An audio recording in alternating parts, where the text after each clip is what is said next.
Buenos días.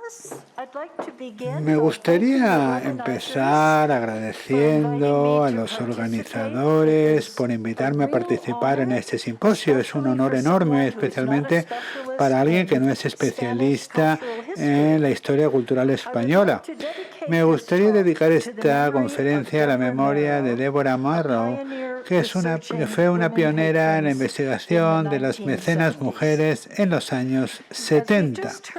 Como nos han dicho, el Prado ha sido un líder a la hora de organizar exposiciones demostrando las aportaciones de las mujeres al arte, pero también han tenido otro tipo de impacto en el ámbito del mecenazgo. Las mujeres también eran espectadoras y expresaban sus opiniones, aunque no en tratados sobre la historia del arte. Los museos ahora lo que quieren hacer es incluir un rango mucho mayor de voces, y en esto también el Prado está en la vanguardia con su iniciativa de protagonistas femeninas. Aunque la definición modernista del artista como un genio inspirado que trabaja a su propio ritmo, pero lo ignora, el mecenazgo, y ya lo sabemos, desempeñó un papel muy importante en la producción artística del Renacimiento.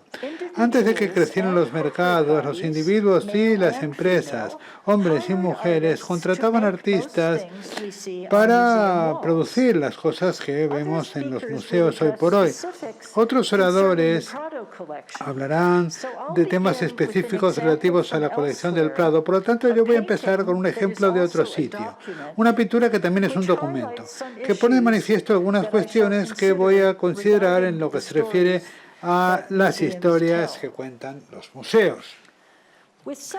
Con tanto que ver en el Louvre, en París, es fácil que nos pase por alto una galería lateral entre las que muestran arte italiano. Pero si la encontramos, quizás haya un cuadro pintado en dirección horizontal que no nos llame mucho la atención, pero si nos llama la atención y leemos la leyenda, probablemente pues veremos que el autor es Niccolò da Foligno, que realmente no nos dirá nada. Pero si miramos fijamente, quizás no prestemos atención a todos los detalles de estas ilustraciones de episodios de la Pasión de Cristo, especialmente la inscripción que casi no se lee en este objeto que sostiene los ángeles a la izquierda. Pero incluso si somos muy curiosos, estará en latín, por lo tanto será difícil de descifrar. En la página web del Louvre no nos ayuda tampoco porque dice que es una inscripción demasiado larga.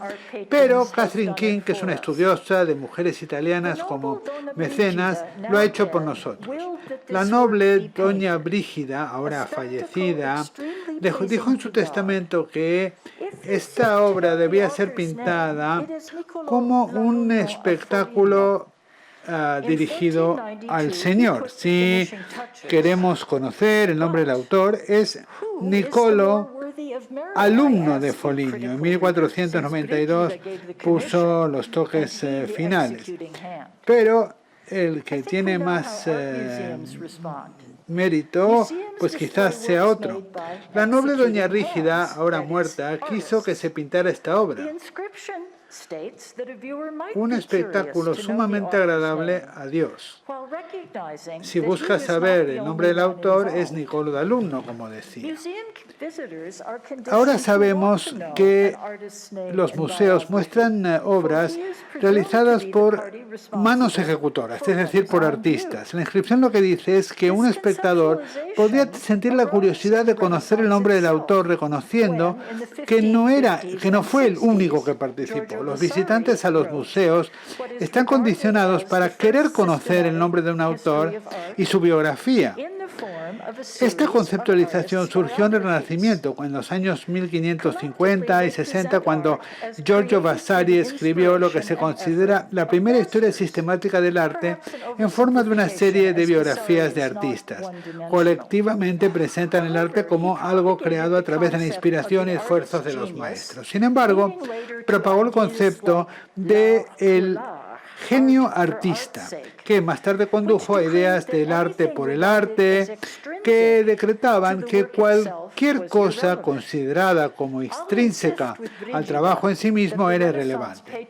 Yo insisto con esto de Brígida, en que el Renacimiento, el patrono en el Renacimiento no es algo extrínseco. Vasari lo sabía y reconocía que la inversión entre el mecenas y el artista pues reflejaba el honor de ambos, honor o reputación. Vasari lamentaba que los patronos, los mecenas, no siempre tomaran la mejor elección de artista.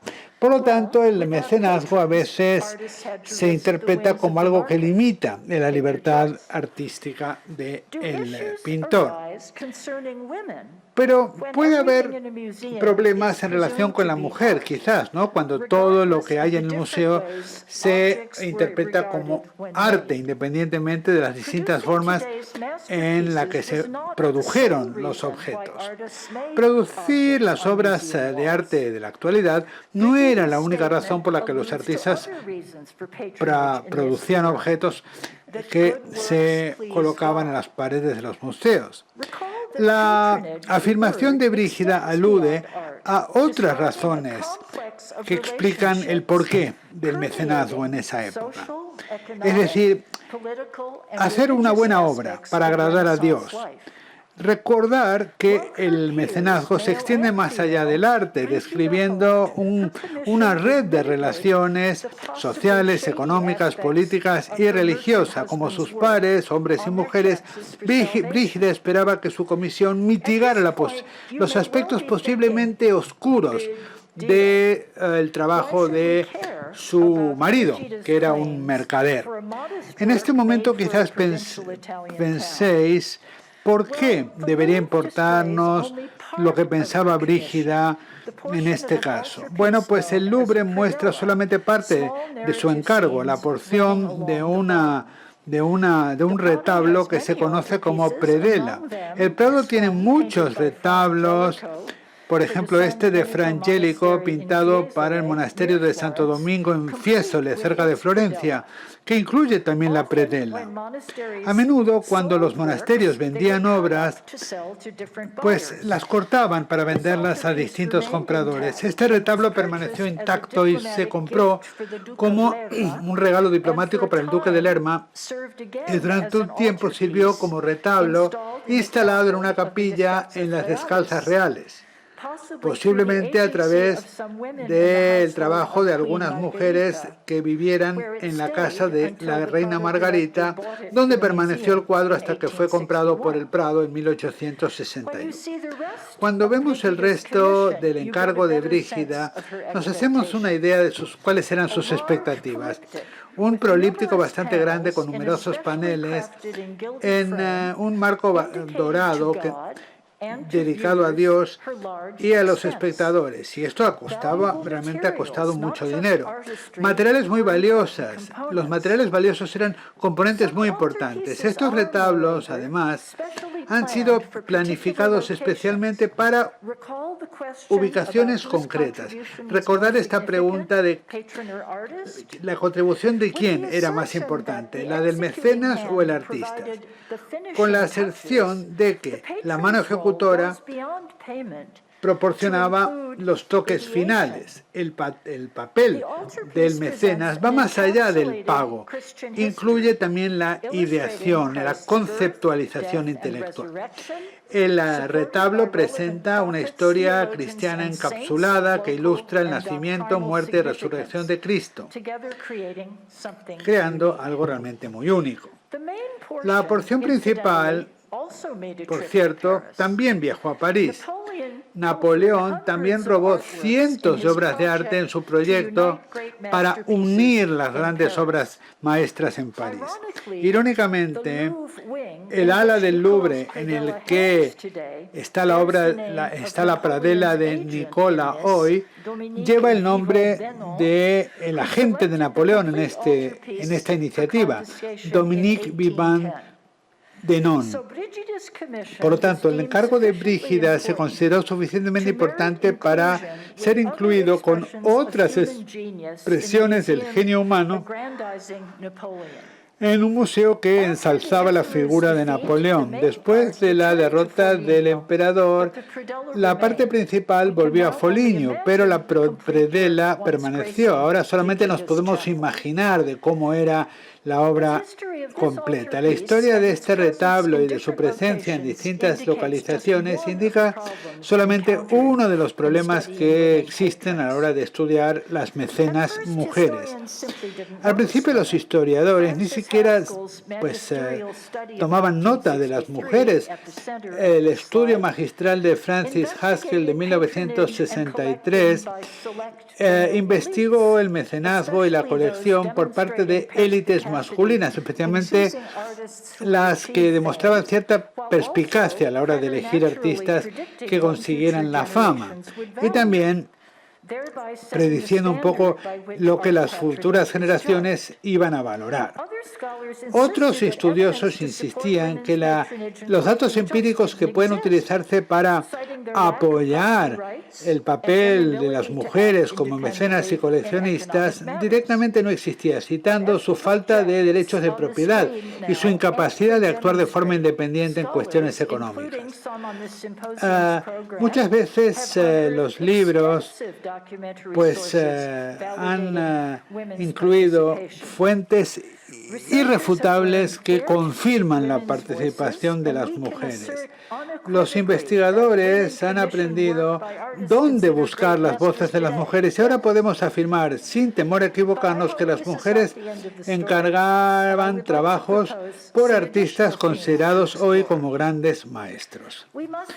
Debemos interrogar por qué el papel de la mujer todavía se ignora o por qué se pasa por alto.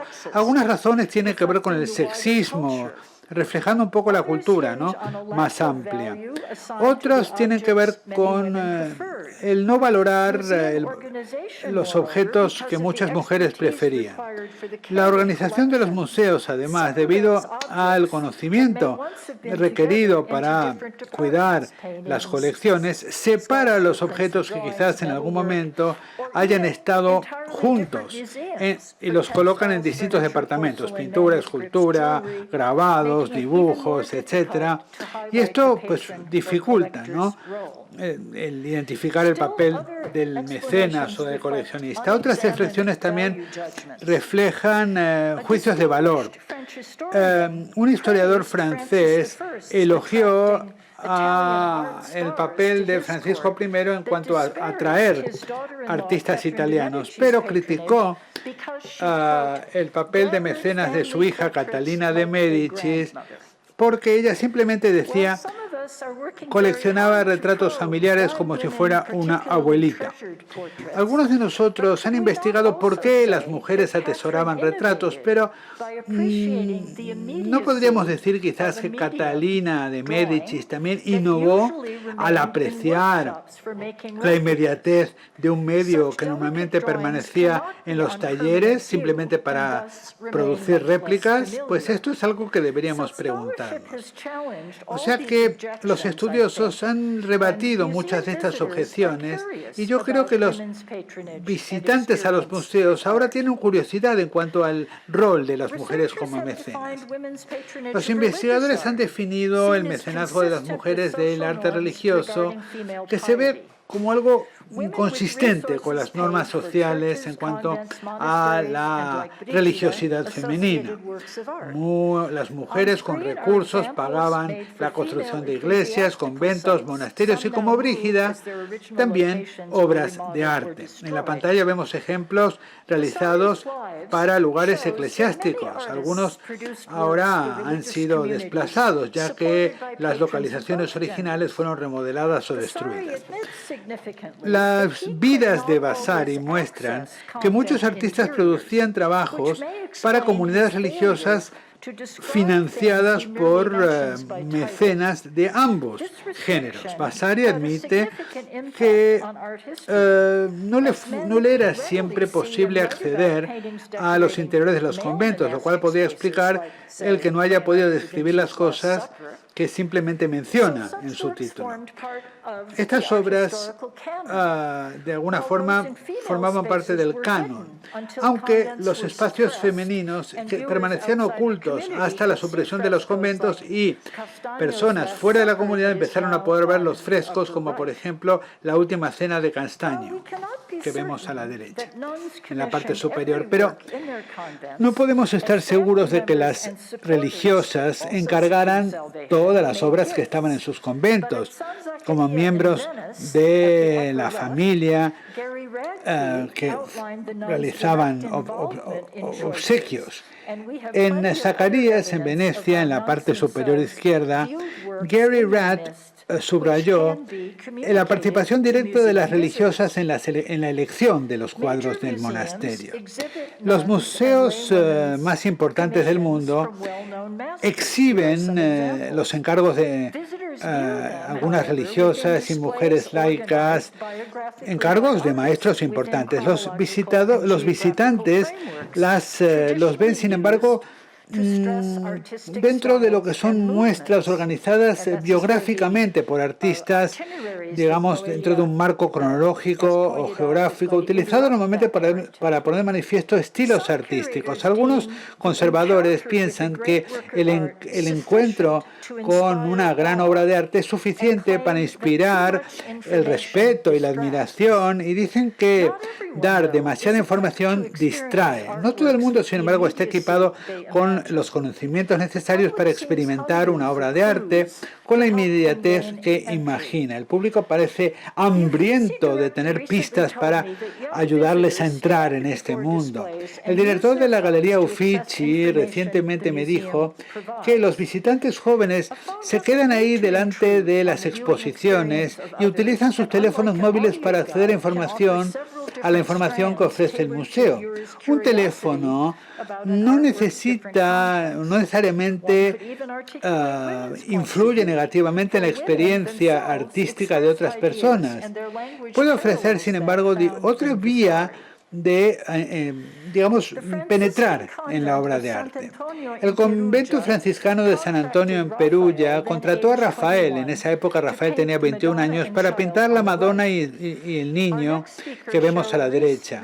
Nuestra siguiente oradora, pues justamente es una estudiosa de Rafael y las mecenas mujeres. Pero yo quiero decir algo importante en cuanto a este ejemplo, porque los conventos a veces tenían una iglesia pública y otra iglesia que estaba cerrada al público, reservada para las religiosas. En este caso, Rafael sí pudo ver, en este caso, Vasari sí vio el trabajo de Rafael, que describió en detalle. Recordar que Vasari estructuró sus vidas coleccionadas según un modelo en el cual el arte mejoraba con el tiempo, culminando en su ídolo, Miguel Ángel. Quizás le parecía necesario explicar a sus lectores que sus religiosas mujeres, sus patronas religiosas, querían que el bebé, el niño Jesús y San Juan estuvieran vestidos, en contraste a otra Madonna contemporánea que vemos a la izquierda, que pintó Rafael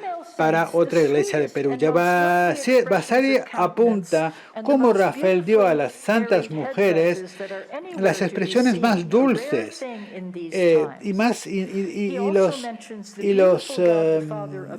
y los vestimentas más maravillosas. Y dice que esta obra es maravillosa y que las religiosas la veneran sistemáticamente. Este es un elogio supremo, ¿verdad? Y además esta obra Era realmente muy elogiada por todos los pintores. En su modelo dirigido a ensalzar la devoción de las mujeres, pues Vasari señaló que el retablo agradaba a aquellas hermanas venerables si come place aquelle semplici e venerable donne. Vasari, o sea, no de ninguna forma condenó esta obra. Semplici no quiere decir que sean simples de mente. Sin embargo, como señala Federica Jacobs y otros, un sistema de valores basado en el género, surgió un sistema de valores basado en el género. A resultas de todo esto, la pintura con su predela, vemos en una reconstrucción aquí, permaneció in situ hasta 1663 cuando las religiosas quebraron. La fama de Rafael aseguró que hubiera un mercado muy dispuesto a comprarla y con el permiso del obispo las hermanas cortaron el retablo para poder venderlo en trozos. El panel principal llegó al Metropolitan. La predela perteneció a 3 mujeres. A la reina Cristina de Suecia, a la que le encantaba Rafael. Isabella Stewart Gardner compró el panel de la Pietà y lo instaló en su casa de Boston, y que más tarde se convirtió en un museo, lo vemos ahí a la derecha, en una mesa para que le diera bien la luz del sol. Presumiblemente no por temas de devoción, sino para admirar el trabajo de Rafael, porque ella fue la primera que llevó a Rafael a Estados Unidos en 1898. Por lo tanto, aquí tenemos un trabajo en el cual las mujeres participaron en la creación, colección y exhibición de este retablo, que cambió el contexto de su finalidad original como una ayuda a la devoción a una obra de arte coleccionable estimada por mujeres coleccionistas. Podríamos preguntar podemos preguntarnos si las propietarias mujeres acumularon estos paneles de predelas porque eran las únicas obras de Rafael disponibles, o si posiblemente compartían una apreciación por estas pequeñas pinturas con su propio estilo distintivo. Otro museo de Boston reconoce esta transferencia de titularidad en una leyenda posicionada cerca de una obra de Rubens encargada por Isabel Clara Eugenio, una protagonista importante de los museos de Madrid. Esta representación a gran escala de esta reina encaja en el género de obras que encargaban las mujeres poderosas. La leyenda habla justamente del encargo de esta obra. La señora Gardner se identificó con sus predecesores del Renacimiento, coleccionando también un dibujo de Miguel Ángel relacionado con Vittoria Colonna y un retrato que ella pensaba que representaba a su tocaya Isabela d'Este. La insistencia de Gardner de que el museo que fundó retuviera su instalación ha sido criticada por impedir lo que parecen ser las obras de arte más, de alguna forma, más significativas, impedir que se puedan ver de forma óptima. El museo encontró, digamos, un término medio según el cual las obras ahora se desplazan temporalmente a exposiciones especiales, como por ejemplo la reciente exposición La poesía de Titán. No solamente son los patronos masculinos mejor conocidos, ya que sus nombres figuran en registros mucho más frecuentemente que los de las mujeres, sino que también se les representa en las obras como mecenas y conocedores. Las obras de arte son documentos visuales que desempeñan un papel mucho más grande en cómo las personas conciben el pasado. Hay numerosas ilustraciones de hombres interactuando con arte y con artistas y pocas mujeres. En el retrato de Rafael del Papa Medici Leo X con sus sobrinos, el pontífice está de alguna forma sujetando un manuscrito magnífico que ahora está en un museo, que puede examinar con una lente muy bien producida. El retrato, que es una obra muy grande, estaba dirigido a ser exhibido al público.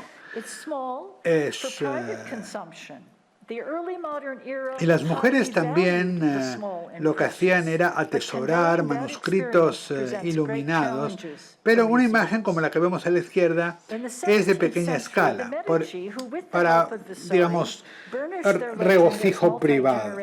En el siglo XVII, los Medici, que con la ayuda de los Vasari, de alguna forma pulieron su leyenda como mecenas del arte multigeneracionales, encargaron a Ottavio Vanini, que está en la parte superior, que representara una historia famosa sobre su ancestro Lorenzo el Magnífico. El joven Miguel Ángel lo que hizo fue producir un fauno. Cuando Lorenzo en el centro lo vio, le dijo al joven que parecía demasiado perfecto. Un fauno, dijo, debía ser viejo. Este escultor que estaba iniciando, estaba haciendo sus primeros pinitos, lo que hizo fue sacar un diente y mostrar su cabeza, una cabeza revisada a Lorenzo, que indicó su aprobación y por lo tanto estableció su buena fide como conocedor. En la derecha, como parte de una serie que ilustra sus logros como duque, su descendiente Cosimo de Medici se hizo representar en compañía de artistas y arquitectos que trabajaban para él. Hay bastante pocos ejemplos a gran escala de mujeres interactuando con el arte.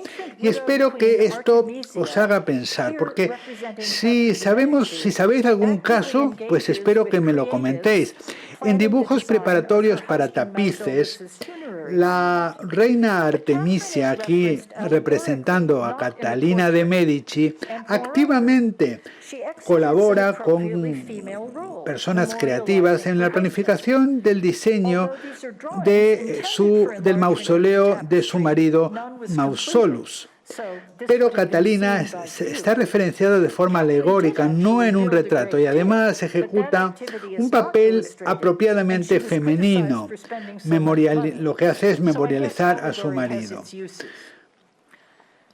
Recientemente vi un ejemplo algo oscuro en la decoración efímera de la fachada de la Iglesia Nacional Francesa en Roma, San Luigi dei Francesi, preparado en 1666 a la muerte de la reina Ana de Austria, hija de Felipe III y viuda de Luis XIII.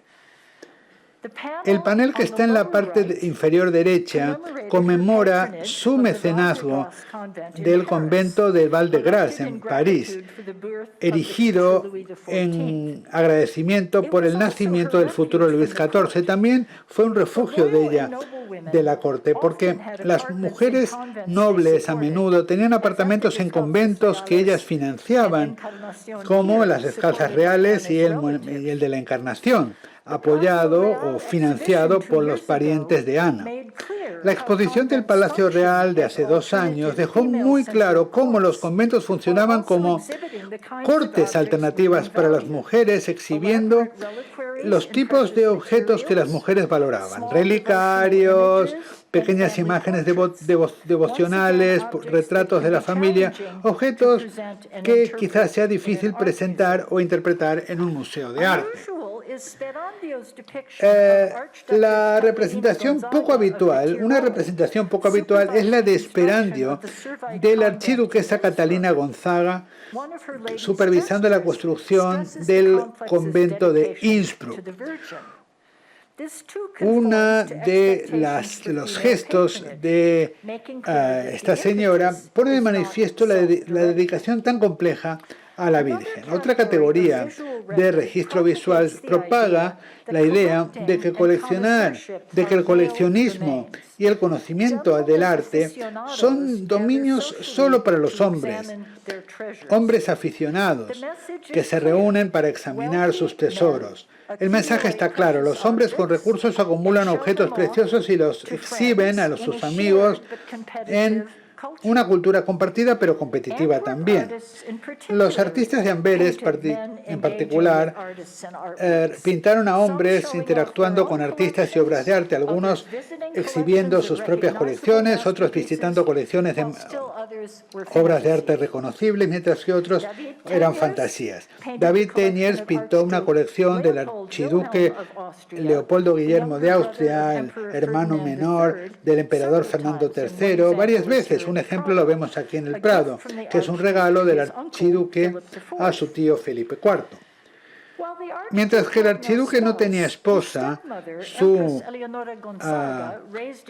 madrastra, la emperatriz Eleonora Gonzaga, criada en Mantua, con su patrimonio impresionante, influyó su interés en el coleccionismo, pero las imágenes no reflejan su aportación. El papel del único protagonista como mecenas y coleccionista, pues permite una narrativa mucho más contundente. Muchas parejas casadas y miembros de familia actuaban juntos para construir y coleccionar para sus dinastías. Yo lo que busco siempre son imágenes que muestran mujeres trabajando o interactuando con obras de arte. Sí he encontrado algunas que no son alegóricas y espero que no estar metiéndome en temas que vayan a tratar otros oradores. Pero aquí tenemos a los archiduques Alberto e Isabel visitando una colección privada, y otras mujeres también están presentes. Esta pintura está cargada de referencias alegóricas a su reino tan benévolo, pero Isabel está sentada majestuosamente sin interactuar directamente con la colección. Los coleccionistas valoraban las visitas de dignatarios, pero estos visitantes básicamente eran hombres. El naturalista Ulisse Aldovandi en Bolonia mantenía un libro de visitas, notando cuidadosamente la profesión y el estatus de sus visitantes. Mientras que es posible que algunos grupos incluyeran a mujeres, el hecho es que ahí en la parte inferior hay una categoría que dice mujeres, que sugiere que las visitantes mujeres eran una excepción. Y además no había ninguna otra clasificación a la que pudieran asignarse.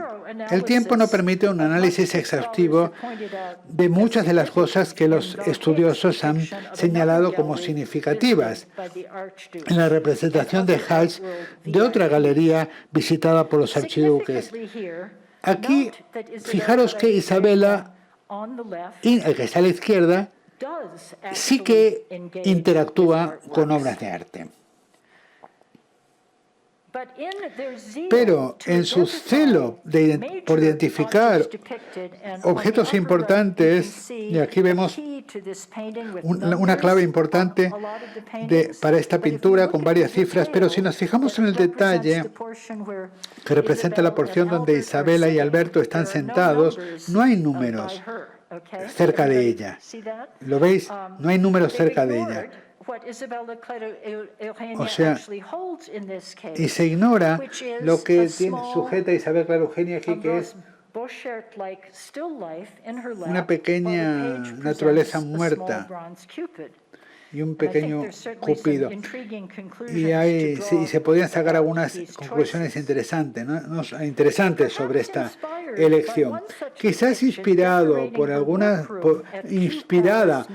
una representación de este tipo que decoraba su cuarto de trabajo en el Kew Palace en Londres. La reina, y como resultado de su familiaridad con esta pintura, la reina Carlota mandó a Johann Sophany para que pintara la famosa colección Medici en Florencia como regalo para su marido, Jorge III, que dio lugar a una pintura muy famosa. La tribuna de los Uffizi, ilustrando el espacio reconocido por exhibir los platos fuertes de las colecciones. En el siglo XVIII, desde luego, Italia era el non plus ultra para los conocedores ingleses que se estaban formando. La reina Charlota parece ser que no se quedó muy contenta con el resultado de Zoffany porque le pareció demasiado abigarrado, con retratos de personas que realmente no tenían ninguna importancia. Y además, más importante para los temas que estamos tratando hoy, Zoffany se tomó libertades con los cuadros que se mostraban en la tribuna, colocando un famoso titán en el primer plano. Con muchas cuestiones de género surgen, ¿no?, en relación con esta pintura, pero lo que yo quiero destacar es cómo la Venus de Urbino entró en las colecciones de Medici. Y aunque el Papa impidió que ella heredara Urbino en sí mismo, Vittoria della Rovere, la única hija de sus gobernantes, trajo 57 obras de arte de su patrimonio familiar, incluidos obras de Piero la Francesca, Rafael, etc., y varios titanes, a su matrimonio con el gran duque Fernando III. Esto no tenía nada que ver con su mecenazgo. Cuando las dotes no incluían obras de arte, los maridos, pues lo que solían hacer era utilizar la infusión de dinero de sus mujeres justamente para formar colecciones de arte en su nombre. Ana María Luisa de Medici, una princesa del Palatinado, regresó a Florencia cuando se quedó viuda y representa de alguna forma el otro lado de la moneda. Su marido, Gian Gastone, no tuvo herederos y la Toscana pasó a la casa de Lorena, en la persona de Francisco I, marido de la emperatriz María Teresa. La princesa consiguió hacer que el patrimonio de los Medici permaneciera en Florencia. Imaginaros si las colecciones Uffizi y Pitti se hubieran vendido o se hubieran trasladado a Viena. Los museos realmente deberían ser renombrados en su honor. Antes analicé algunas de las cosas que dijo Vasari en cuanto al retablo de Rafael, diciendo que yo regresaría a esta cuestión y compartiría dos ejemplos de mujeres que claramente demostraron que conocían todas estas cuestiones. Las mujeres del Renacimiento normalmente vivían más que los hombres. Las viudas normalmente encargaban capillas funerarias y tumbas dentro de las iglesias. Los derechos de las capillas eran comprados normalmente durante un periodo limitado y podían ser revendidos a otras personas que quisieran sus propias decoraciones. Por lo tanto, las iglesias tenían obras de arte para vender. Esa es una de las razones por las que las obras pintadas por maestros conocidos como estas, pintadas por una cuestión religiosa, ahora están exhibidas en los museos. El retablo para una miembro femenina de la familia Manzoli, pintado por Francesco Francia de Bologna, tipifica lo que se llamaba el estilo devoto, como lo explica Charles Dempsey. Perugino y Rafael, antes de que él absorbiera las lecciones de la Toscana, también trabajaban en obras que reflejaban este estilo. Alessandra Maggini Strozzi, una viuda florentina que gestionaba los asuntos de su familia, escribió a su hijo en Brujas en 1460 acerca de los objetos que él le había enviado. Dice de una pintura que el santo retrato, posiblemente similar a este, lo voy a conservar porque es una figura muy devota y muy hermosa. Clayton Gilbert sugiere que su uso de la palabra devota y maravillosa mostraba su conciencia tanto de las cualidades simbólicas y estéticas de la obra. Separando estos aspectos, Gilbert señaló sentimientos adscritos a Miguel Ángel sobre la pintura flamenca y decía que este tipo de pinturas solían gustarles a las mujeres, especialmente a las muy mayores y a las muy jóvenes, y también a los monjes y a las religiosas. La implicación está clara. El arte que apela a las emociones y no a la razón no puede ser maravilloso. La Contrarreforma, cuyos exponentes abogaban porque el papel del arte fuera el de inspirar la devoción, pues regresó o volvió a tener popularidad en esta época. Otra palabra que utilizaba Vasari y otros escritores del Renacimiento era la palabra juicio. Según la palabra conoscersi no era un término moderno, la palabra juicios apela directamente a la evaluación de la calidad de las obras de arte. Hay aquí una excelente coincidencia de una pintura a gran escala que Vasari produjo para el convento florentino del Lemurate. La hermana Giustina Nicoli, autora de la crónica del convento, escribió. En 1546, cuando la hermana Faustina Vitelli empezó a ejercer su profesión, le dio al convento una pintura de la Última Cena pintada por Giorgio Arentino, que es Vasari, uno de los maestros más celebrados de Florencia en esa época. Su trabajo fue siempre juzgado, no solamente por nosotros, sino por las personas juiciosas que lo vieron como algo maravilloso y algo poco habitual. La obra de gran escala de Vasari, que fue una víctima de las inundaciones de 1966, finalmente recibió un tratamiento el tratamiento que merecía y está exhibida ahora en Santa Croce. Observar cómo Nicolini llama la atención a la opinión de las personas de calidad astutas que afirman las opiniones propias de las religiosas sobre los méritos de la pintura. La confluencia del juicio estético en el Renacimiento y el desarrollo de los tropos en la retórica es un problema demasiado complejo para comentar aquí. Hemos avanzado mucho desde los inicios de las actividades de las mujeres en la pintura, pero todavía nos queda mucho recorrido por delante. Gracias.